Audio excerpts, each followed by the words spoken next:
Welcome, dear students. Today we are starting oscillations. In today's lecture, we will study what is a periodic motion. फिर periodic motion की एक special type है, that's called oscillatory motion. And oscillatory motion की भी एक special type है, subject to few conditions, and that is called simple harmonic motion. Let us start. Periodic motion क्या है? नाम से ही जाहिर है कि periodic motion is a motion that repeats itself after regular intervals of time. वो motion जो खुद को बार बार repeat करे after regular intervals of time, तो ऐसी motion को हम periodic motion कहते हैं. Examples: heartbeat of animals, it's a periodic motion from birth to death.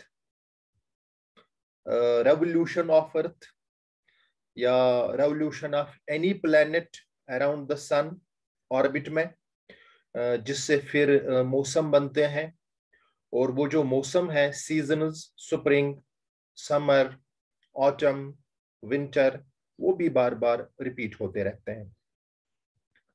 Planets की एक और मोशन है, that is rotation of earth, कि अपनी एक्सीस के अराउंड घूमना, जिससे दिन और रात बनते हैं.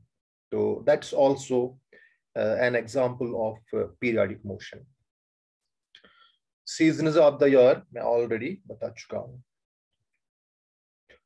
Motion of pendulum of wall clock, जो घर में वॉल पे एक क्लॉक होती है दैट गिव्स टाइम, तो उसके नीचे एक पेंडुलम होता है जो बार बार दाएं बाएं मूव कर रहा होता है, तो that is also a periodic motion.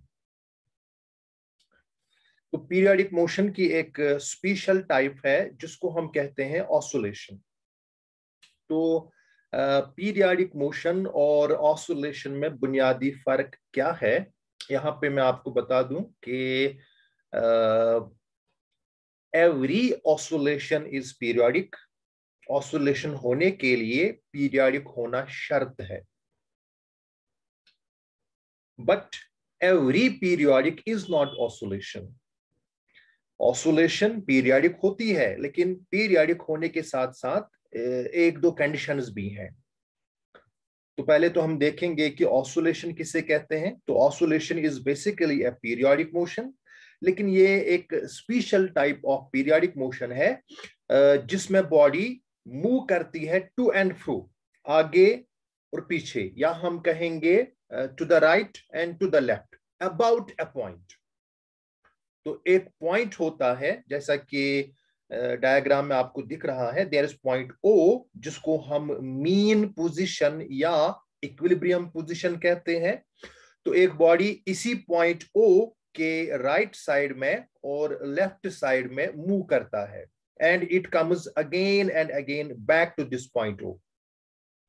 तो अगर मोशन ओ से स्टार्ट होती है, then it goes in the right direction up to point A. Point A पे ये मोमेंटरली स्टॉप करता है and takes U turn. So that means कि पॉइंट ए के आगे ये नहीं जाता है. So this point A is called the extreme point. तो यहां से यू टर्न करके ये वापस अपनी मेन पोजीशन पे आता है, लेकिन यहां पे ये स्टॉप नहीं करता. It overshoots to the opposite side, left side, and it goes up to the same distance. जितनी डिस्टेंस इसने कवर की थी पॉइंट ओ से राइट साइड में, उतनी ही डिस्टेंस ये ट्रैवल करता है पॉइंट ए से लेफ्ट साइड में. It reaches point A prime. तो यहां पर ये मोमेंटरली स्टॉप करता है, इसके आगे नहीं जाता है. So point A prime is another extreme position. It takes U turn and reaches back to point O. तो इसको हम कहते हैं वन कंप्लीट ऑसोलेशन, और उसके बाद ये मोशन बार बार रिपीट होती है। तो एग्जाम्पल्स ऑफ ऑसोलेशन इज, एक एग्जाम्पल है सिंपल पेंडुलम। हम एक हॉरिजॉन्टल सपोर्ट लेंगे, इस हॉरिजॉन्टल सपोर्ट के साथ हम एक धागा अटैच करेंगे, ए स्ट्रिंग। तो जहां पर हम ये धागा अटैच करेंगे that is called point of suspension. तो इस धागे का जो फ्री एंड है वहां पर हम एक massive but small sized object attach करते हैं। That massive object is called Bob, Bob of the pendulum. और जहां पर हम ये बॉब अटैच करें उस पॉइंट को हम कहते हैं पॉइंट ऑफ ऑसोलेशन। और पॉइंट ऑफ सस्पेंशन और पॉइंट ऑफ ऑसोलेशन के दरमियान जो डिस्टेंस होती है that is called length of the pendulum. तो फिर हम इस बॉब को टू द राइट और टू द लेफ्ट डिस्प्लेस करते हैं, फिर छोड़ देते हैं। The bob starts oscillating about the vertical position.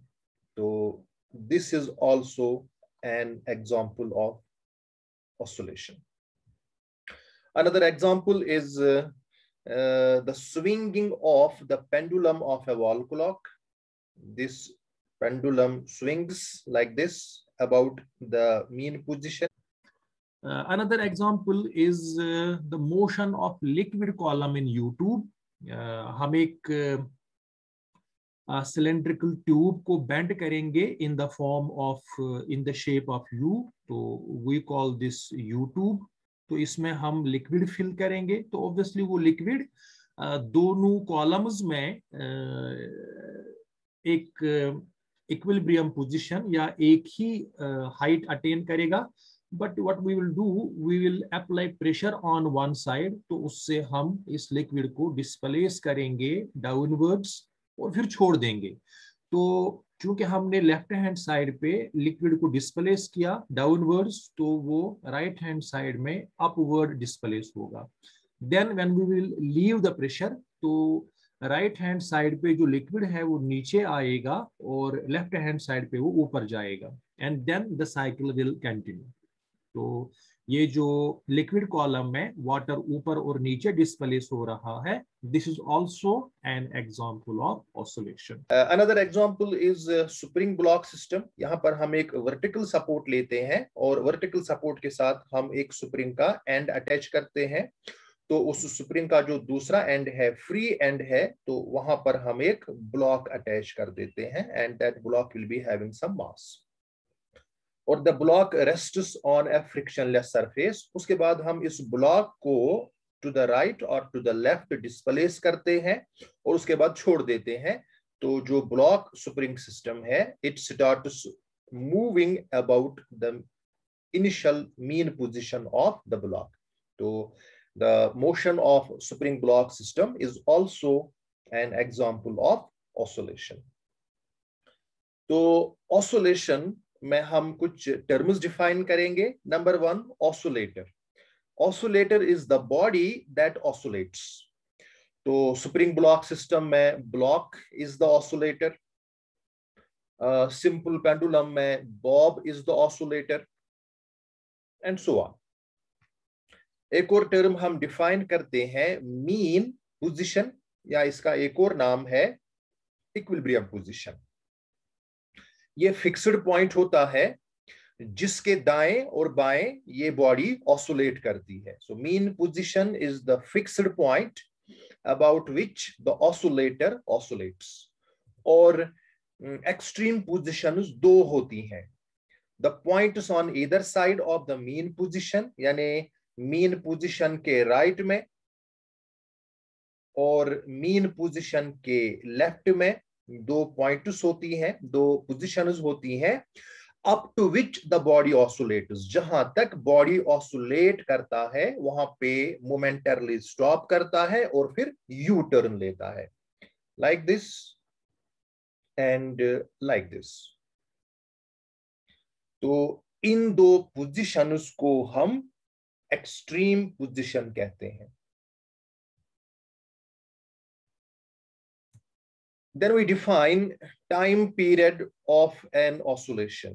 तो कम से कम कितना टाइम लगता है जिसके बाद एक पीरियोडिक मोशन खुद को रिपीट करती है, that is called period of the periodic motion.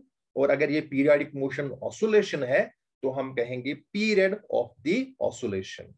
तो period is the minimum interval of time जिसके बाद एक पीरियोडिक मोशन खुद को रिपीट करती है। या इसको हम इस तरह भी डिफाइन कर सकते हैं कि कितना टाइम लगता है, time taken to complete one periodic motion, एक पीरियोडिक मोशन को कंप्लीट करने में कितना टाइम लगता है। मिसाल के तौर पे अगर हम पीरियोडिक मोशन की एग्जांपल लें earth revolution around the sun, तो it is completed in about 365 days.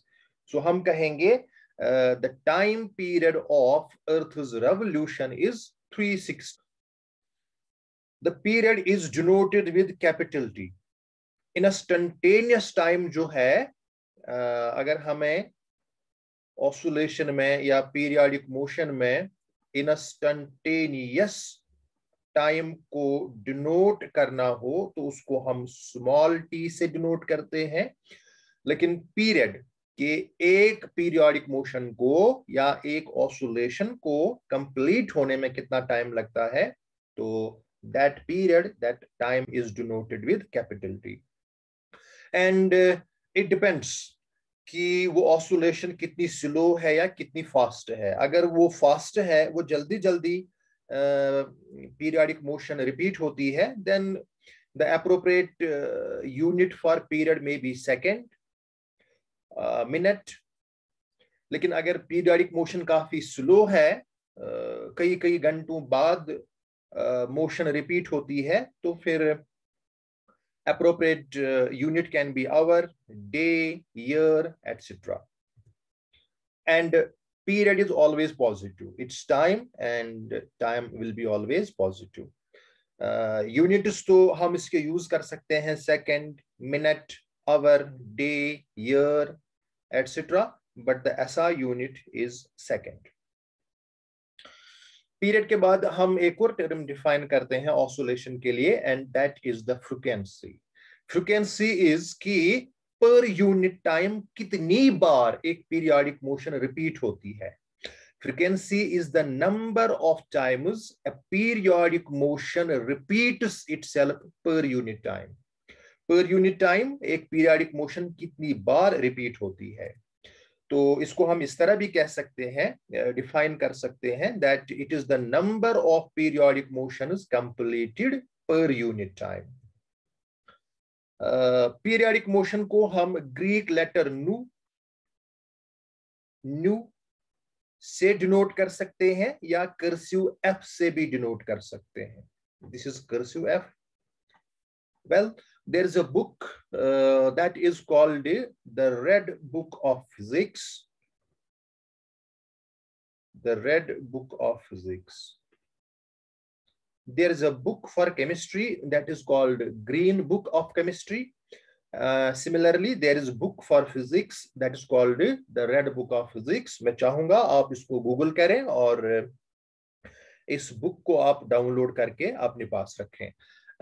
इसमें क्या है, इसमें जो भी फिजिकल क्वांटिटी हम स्टडी करते हैं फिजिक्स में, starting from distance, time, velocity, acceleration, force, work, potential energy, kinetic energy and so on, तो हर किसी फिजिकल क्वांटिटी की डेफिनेशन दी गई है। और इस किताब में ये भी बताया गया है कि जो एक फिजिकल क्वांटिटी है उसको हम किस लेटर से डिनोट करेंगे। तो इसी बुक में आप देखेंगे कि फोर्स जो है उसको कैपिटल एफ से डिनोट करें, वर्क जो है उसको कैपिटल डब्ल्यू से डिनोट करें, एक्सेलरेशन को स्मॉल ए से डिनोट करें, जो मोमेंटम है उसको स्मॉल पी से डिनोट करें, जो एंगुलर मोमेंटम है उसको कैपिटल एल से डिनोट करें, एंड सो ऑन। तो इसी तरह जब आप फ्रीक्वेंसी पढ़ेंगे तो आपको पता चलेगा कि फ्रीक्वेंसी के लिए जो स्टैंडर्ड नोटेशन है दैट इज ग्रीक लेटर नू और कर्सिव एफ। तो आई will use cursive F for frequency. Why? Because आगे जाके हमने वेलोसिटी भी इसमें पढ़नी है, द वेलोसिटी ऑफ ऑसिलेटर, और वेलोसिटी को हम स्मॉल इंग्लिश लेटर वी से डिनोट करते हैं। तो मैं नहीं चाहता कि ये जो नू है और जो वेलोसिटी की सिंबल वी है इसमें कहीं पे कंफ्यूजन हो। तो to avoid that confusion throughout physics, अभी हम फर्स्ट सेमेस्टर में है, तो बिल्कुल up to 6th semester I will use cursive F for frequency. हो सकता है आप कोई बुक पढ़े, यूज करें और वहां पे फ्रीक्वेंसी नू से डिनोट हो, तो चाहे नू से डिनोट करें चाहे कर्सिव एफ से डिनोट करें, doesn't matter, one and the same thing. And frequency is the number of times, so it's a number, कितनी बार रिपीट होता है, तो that should be also positive. तो फ्रीक्वेंसी के लिए मैथमेटिकल एक्सप्रेशन है it is the ratio of number of repetitions, और ये जो नंबर ऑफ रेपिटेशंस है ये कितने टाइम में कंप्लीट हुई है। So the frequency is given by the ratio number of repetitions to time. तो अगर हम इसका ऐसा यूनिट देखना चाहें, number of repetitions, it is just a number, it's a scalar, तो इसका कोई यूनिट नहीं है। सो 1 डिवाइडेड बाय टाइम, उसका ऐसा यूनिट है सेकंड। सो इस सेकंड को ऊपर ले जाएंगे हम न्यूमरेटर में, it will become second inverse. So the SI unit of second inverse is the SI unit of frequency is second inverse. It is also called hertz after the name of scientist Heinrich Hertz. लेकिन अगर आपको full लिखना हो the SI unit of frequency, तो आपको small h से लिखना होगा, HERTZ। लेकिन अगर आप इसको सिंबल में लिखना चाहें तो H कैपिटल है, Z स्मॉल है। So 1 hertz will be 1 repetition per second. What is relation between time period and frequency? They are reciprocals of each other. Frequency is 1 by time period, so f will be 1 by t, or t will be 1 by f. तो इस पर एक problem करते हैं। Human heart beats 72 times a minute. Determine its frequency and time period. So we will write frequency equals the ratio, numerator में number of repetitions और denominator में कि ये रेपिटेशन कितने टाइम में कंप्लीट होती है।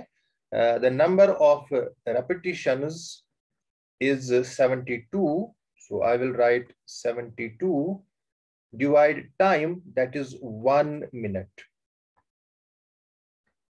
So it is 72 divided by 1, and minute means that is 60 seconds. So this equals 72 को हम 60 से divide करें तो we will get 1.2, और जो सेकंड इनवर्स, ये जो सेकंड डिनोमिनेटर में है ये ऊपर जाके सेकंड इनवर्स बनेगा, तो this will be 1.2 and second inverse is hertz. So the frequency of human heart beating is 1.2 beats per second. So this is frequency, जिसको हम कर्सिव एफ से डिनोट करेंगे। तो time period,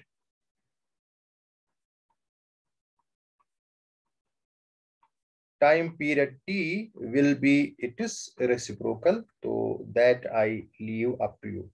You evaluate that.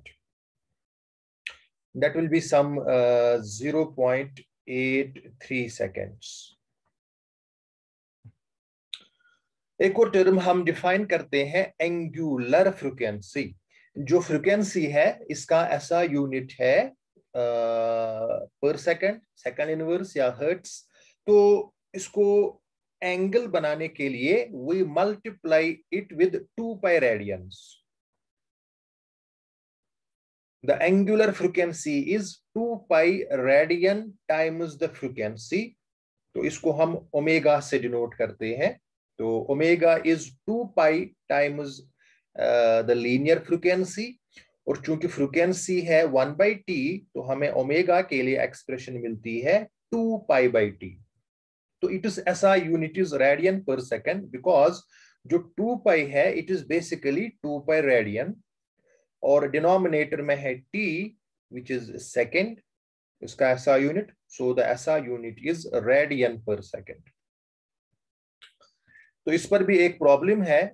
An ultrasonic transducer, which is a kind of ultrasonic loudspeaker, it is used for medical diagnosis. It oscillates at 6.7 megahertz.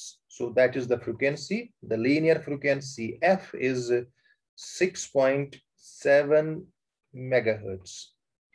So it is 6.7, और जो mega है it stands for 10 raised to power 6. So it is 10 raised to power 6 hertz that is given. So you have to determine its time period. So t will be 1 by f. So you can calculate that. And angular frequency omega, so omega will be 2 pi times f. So you can also calculate that. अच्छा, oscillation में एक term हम define करते हैं displacement. तो हर कोई ऑसोलेटिंग system जो है उसमें हम देखते हैं कि एक फिजिकल क्वांटिटी का वैल्यू ऑसोलेट करता है, वेरी करता है from its equilibrium value with position and time. यानी मीन पोजीशन से एक्सट्रीम पोजीशन तक जाते जाते एक फिजिकल का क्वांटिटी का वैल्यू चेंज होता है. So that means के मीन पोजीशन से एक्सट्रीम पोजीशन तक जाते जाते टाइम भी इलैप्स होता है. तो हम कहेंगे the value of some physical quantity changes from its equilibrium value with position and time. तो वो जो फिजिकल क्वांटिटी है that is called displacement. Displacement does not necessarily always mean some distance. हालांकि मैकेनिकल सिस्टम्स में object अपनी mean position से extreme position तक जाता है, तो that is actually displacement, that is literally distance. लेकिन हर किसी फिजिकल सिस्टम में ये डिस्प्लेसमेंट लेंथ नहीं होती है. तो हर किसी ऑसोलेटिंग सिस्टम में कोई ना कोई ऐसी फिजिकल क्वांटिटी होती है that कैरेक्टराइजेस the oscillation, and it's value keeps on changing from 0 to maximum value, then back to 0, then back to maximum value in the negative direction, then back to 0 and so on. तो वो जो physical quantity है जिसका value oscillate होता रहता है, that physical quantity is called displacement. Displacement इसको हम x से डिनोट कर सकते हैं, y से डिनोट कर सकते हैं, और इवन इसको हम psi से भी डिनोट कर सकते हैं. psi is a general notation for displacement.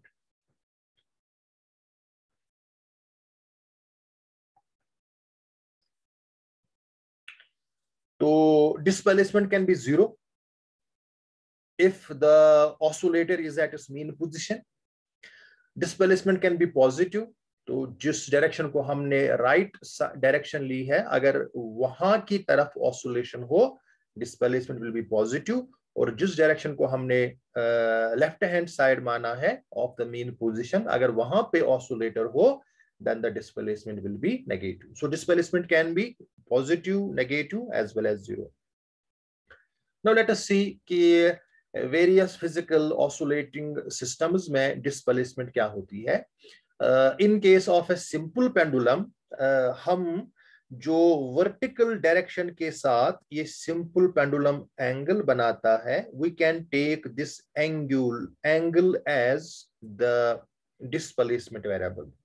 So for an oscillating simple pendulum, the angle from the vertical can be taken as the displacement variable. In case of an LC circuit, हम इस capacitor को एक बार battery से charge कर देंगे, फिर हम battery हटा देंगे, तो जो बैटरी के प्लेट्स के अक्रॉस पोटेंशियल डिफरेंस थी बिकॉज ऑफ द चार्ज, उस पोटेंशियल डिफरेंस की वजह से जो इंडक्टर है इसमें करंट फ्लो होती है, और फिर प्लेट्स पे जो चार्ज है उसकी पोलैरिटी चेंज होती रहती है। तो चार्ज, ये जो कैपेसिटर है it keeps on charging and discharging, और जो इंडक्टर में है करंट है that also goes on changing from 0 to maximum value, then it changes direction and so on. तो यहाँ पर दो वेरिएबल हैं, एक तो है potential difference across the plates of capacitor, तो that can be taken as the displacement, or the current flowing through the inductor that can be also taken as the displacement variable. इसी तरह sound wave, जब source of sound से हमारे कान तक ये sound wave travel करती है, तो जो बीच में मीडियम होता है इन जनरल एयर, तो कई जगह पे एयर मॉलिक्यूल्स एक दूसरे के नजदीक नजदीक आते हैं, तो ऐसे रीजन्स को हम कंप्रेशंस कहते हैं। तो वहां पर एयर की डेंसिटी भी लार्ज होती है, तो कॉन्सिक्वेंटली प्रेशर भी लार्ज होता है, और कुछ रीजन्स ऐसे हैं जहां पे एयर मॉलिक्यूल एक दूसरे से दूर दूर चले जाते हैं, तो सच रीजन्स आर कॉल्ड रेयरफेक्शंस। तो वहां पे डेंसिटी भी कम होती है एंड कॉन्सिक्वेंटली प्रेशर भी कम होता है। तो साउंड वेव में हम प्रेशर की जो वेरिएशन है इसको डिस्प्लेसमेंट ले सकते हैं। In the propagation of sound wave, we can take pressure variation with time as the example of displacement. In case of an electromagnetic wave, for example, light wave, तो इसमें electric field भी ऑसोलेट करता है about it's mean value, और magnetic field भी ऑसोलेट करता है। तो electric field starts from 0, reaches maximum value, starts decreasing, reaches again 0, then starts increasing in the negative direction, reaches maximum value, decreases and reaches 0 value again. तो ये उसकी एक oscillation हुई। तो इन सिंक्रोनाइजेशन जो मैग्नेटिक फील्ड है वो भी इसी तरह ऑसोलेट करता है, but the oscillations are in perpendicular direction. आप देख सकते हैं कि electric field is in vertical direction, तो मैग्नेटिक फील्ड की oscillation that is along horizontal, और जो इलेक्ट्रोमैग्नेटिक वेव है that is perpendicular to the both directions. तो we can say that electric field is perpendicular to magnetic field and they both are perpendicular to the direction of propagation of electromagnetic wave. So that means in case of an electromagnetic wave such as light wave, the changing electric field can be taken as displacement and changing magnetic field can be also taken as displacement. Amplitude, तो mean position से लेके extreme position तक जो distance है that is called amplitude. So that means this is the maximum value of displacement, इसीलिए इसको हम X max से डिनोट करते हैं and it can be plus minus A. Plus minus A का मतलब है कि अगर ये राइट एक्सट्रीम पोजीशन पे है then it is assigned plus value, और अगर ये लेफ्ट एक्सट्रीम पोजीशन पे है then it is assigned negative sign. So amplitude is the maximum variation of the physical quantity from its equilibrium position. Oscillations have a special type and that type is called simple harmonic motion. What is simple harmonic motion? एक ऑसुलेशन को हम simple harmonic ऑसुलेशन या simple harmonic motion तभी classify कर सकते हैं if it satisfies three conditions.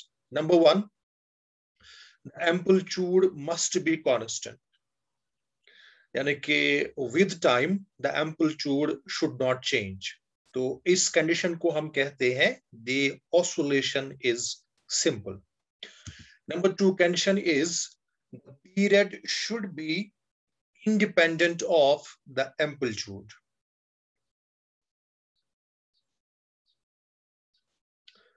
तो it means कि अगर हम एम्पलीट्यूड कम रखें and supposing the oscillation gets completed in 2 seconds, so the period of oscillation is 2 seconds, इसके बाद अगर हम एम्पलीट्यूड इंक्रीज करें, the oscillation should take same time, 2 seconds. So that means large oscillations should have the same period as that of the small oscillations. तो इस condition को हम कहते हैं the property of isochronism. Now since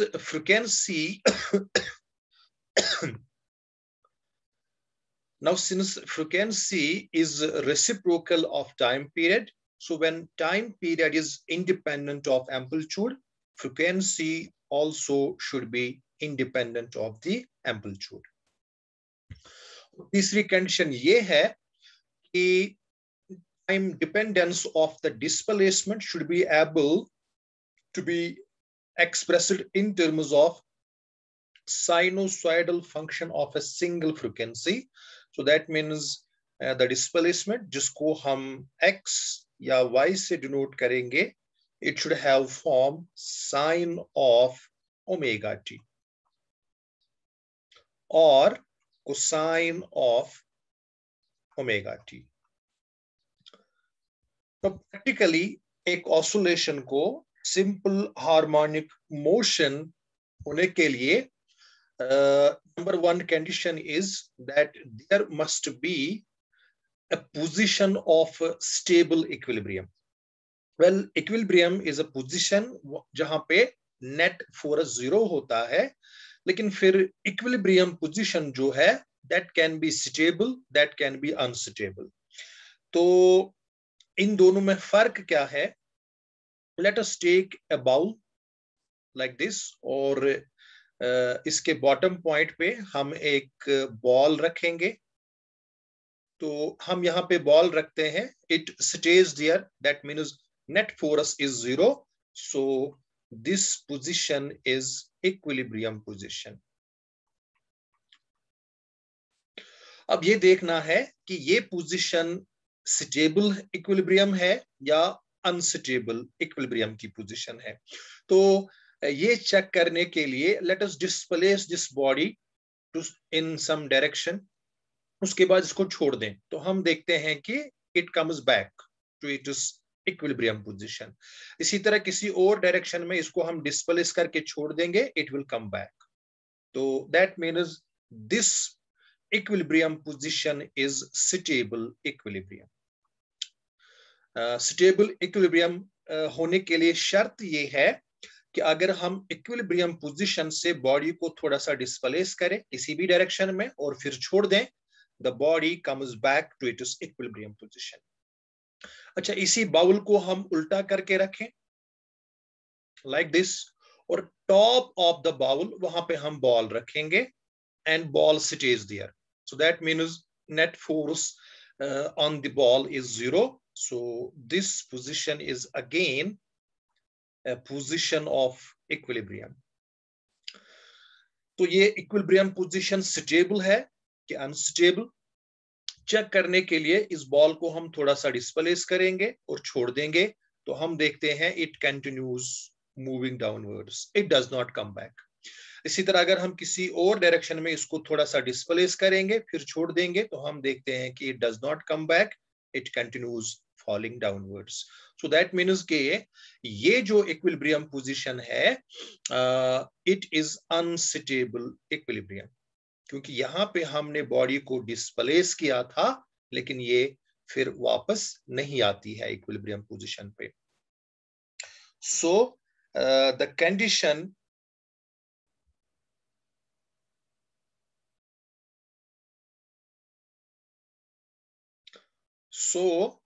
the first condition is that there must be a position of stable equilibrium, and which is basically जिसको हम mean position B कहते हैं.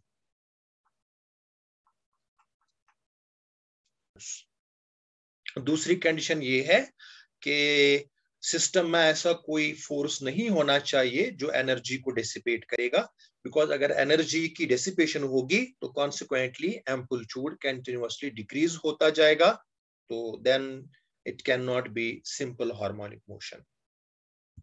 और तीसरी कंडीशन ये है कि the acceleration must be proportional to displacement. So the acceleration should be proportional to displacement and directed opposite in direction. That means यहाँ पे हमने minus sign introduce करना है. तो this means कि acceleration is directly proportional to displacement. जितना हम oscillator को इसकी mean position से displace करते जाएंगे, इसकी acceleration उतनी increase होगी. But that acceleration will not be along the direction of displacement. That will be always directed towards mean position. तो यहाँ इस proportionality को हम equality में convert करेंगे. So A is equal to minus. तो यहाँ पर हम एक proportionality constant introduce करेंगे C. This is some convenient proportionality constant.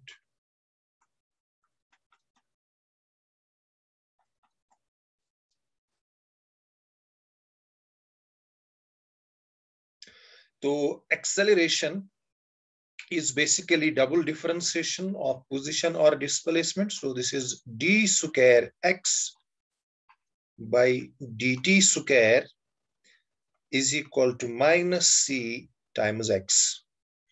इस minus c x को हम left hand side पे ले जाएंगे, तो we will get d square x by dt square plus c times x. So let this be our equation number I. Well, this equation is a well-known differential equation in mathematics, and its solution is x is equal to a times sine of omega t plus phi. This is the solution of the differential equation named I. यहाँ पे x it denotes the displacement instantaneous displacement, कि जब time t है तो उस वक्त displacement कितनी है. A denotes amplitude, A mean position और इक्विलिब्रियम पोजीशन के दरमियान कितनी डिस्टेंस है, या एक सिंपल हार्मोनिक ऑसिलेटिंग सिस्टम में जो फिजिकल क्वांटिटी वेरी होती है तो उसमें मैक्सिमम वेरिएशन कितनी होती है.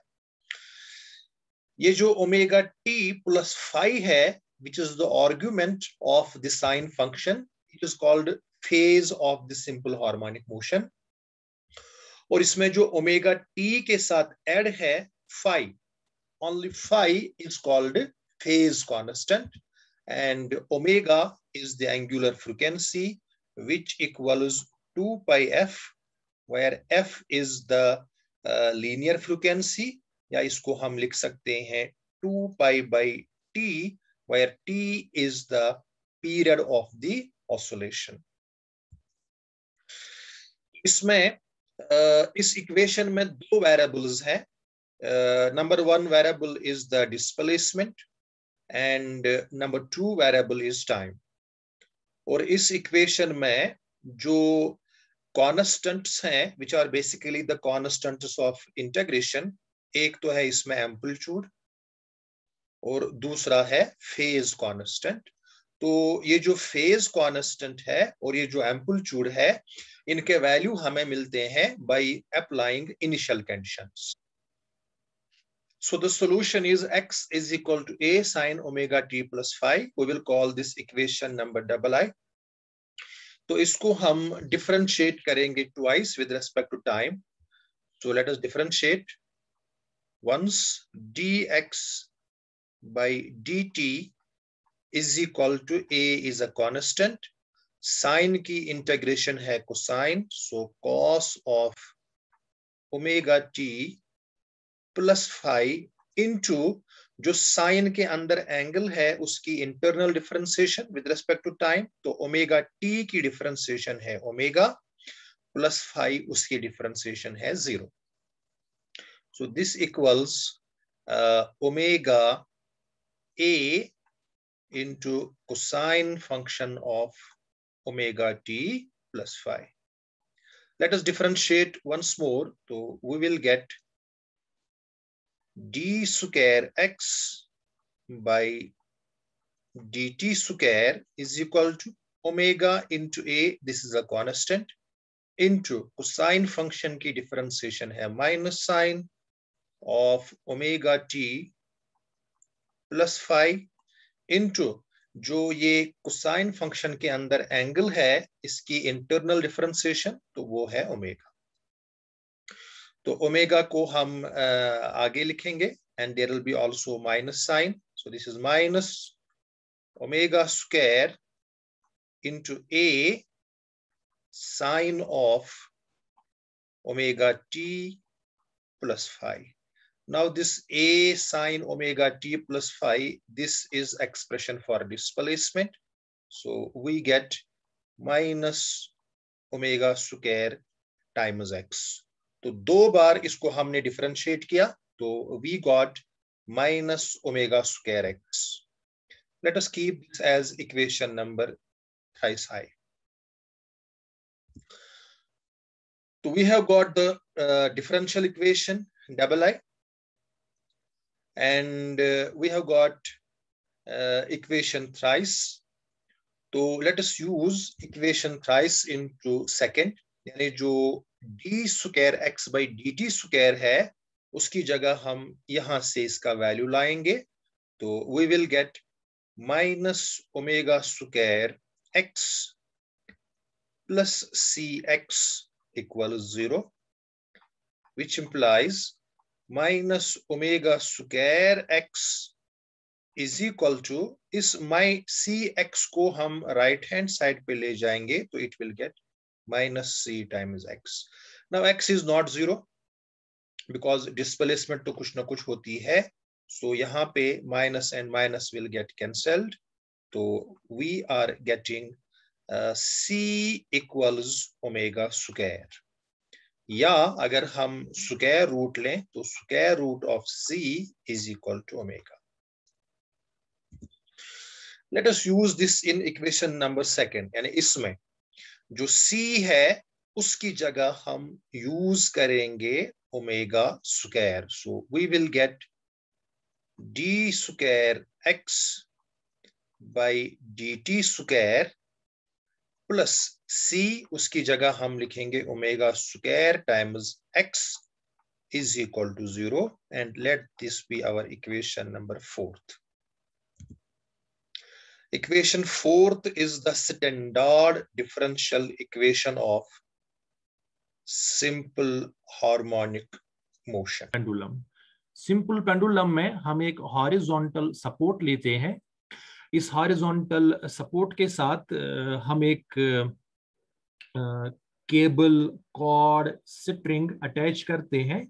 तो जहां पे हम इसको अटैच करें we call that point as the point of suspension. और उसके फ्री एंड पे हम एक मैसिव ऑब्जेक्ट अटैच करते हैं and that massive object is called Bob. तो जहां पे हम बॉब को अटैच करें we call that point as the point of oscillation. Point of oscillation. The position of bob is called the point of oscillation. तो obviously इस Bob का कुछ ना कुछ मास होगा, supposing the mass is m. तो उसके बाद हम इसको मीन पोजीशन से डिस्प्लेस करेंगे टू द राइट और टू द लेफ्ट, फिर छोड़ देंगे तो it starts oscillating like this about the mean position.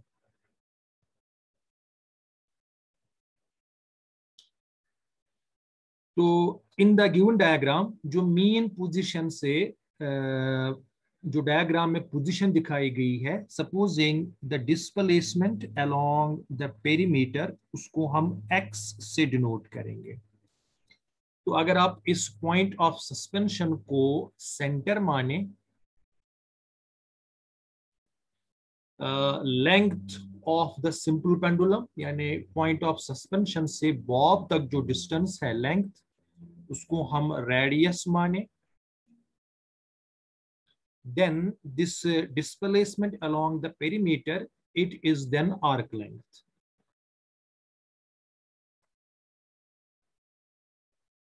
So we can use the definition for angle. When we define angle in terms of radians, the angle is given by the ratio of arc length to radius. जो angle ये vertical के साथ बनाता है that is theta. तो we can write that theta is equal to arc length that is x divided by radius that is l। तो यहां से हमें x के लिए क्या एक्सप्रेशन मिलेगी, we will get l times theta. So x equals l times theta, that will be our equation number 1। जरा हम देखें कि इस बॉब पे कौन कौन सा फोर्स एक्ट हो रहा है। One force is obvious, it is weight mg which is acting vertically downwards. एक और फोर्स है दैट इज टेंशन, बिकॉज हर कोई रॉड, केबल, स्ट्रिंग, ये हर एक चीज को अपनी तरफ खींचती है। तो द बॉब इज हियर, तो इसको ये स्ट्रिंग अपनी तरफ यानी towards the point of suspension खींचती है। तो दूसरा जो इस पे फोर्स एक्ट हो रहा है that is tension which is along the string. तो वेट जो है इसको हम दो कंपोनेंट्स में रिजॉल्व करेंगे। यहां पे हम देखेंगे कि जो लेंथ ऑफ द पेंडुलम है और जो वर्टिकल है उनके दरमियान एंगल थीटा है।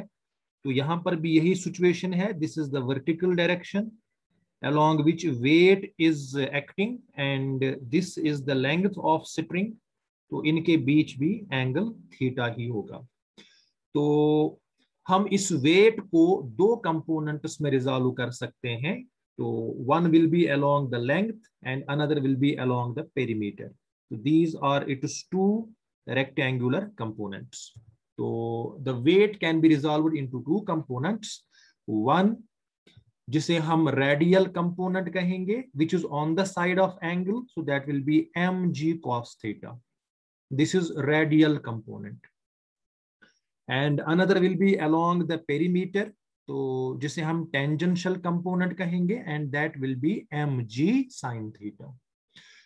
अच्छा, आप देखें कि along the length of Bob कोई मोशन नहीं हो रही है।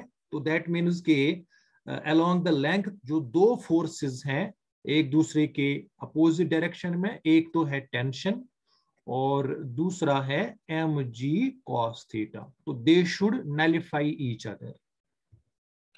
The radial component of weight mg cos theta is cancelled और nullified by the tension in the string. तो फिर खाली एक ही फोर्स इस पे बचता है which is the tangential component mg sin theta, और उसकी आप डायरेक्शन देखें that is directed towards its mean position. So that means this force, ये tangential component mg sin theta जो है, this is the restoring force. ये वो force है जो इस बॉब को मीन पोजीशन की तरफ वापस लाना चाहता है।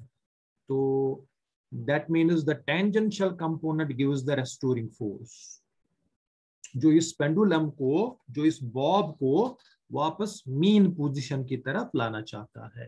So the restoring force F equals minus mg sin theta.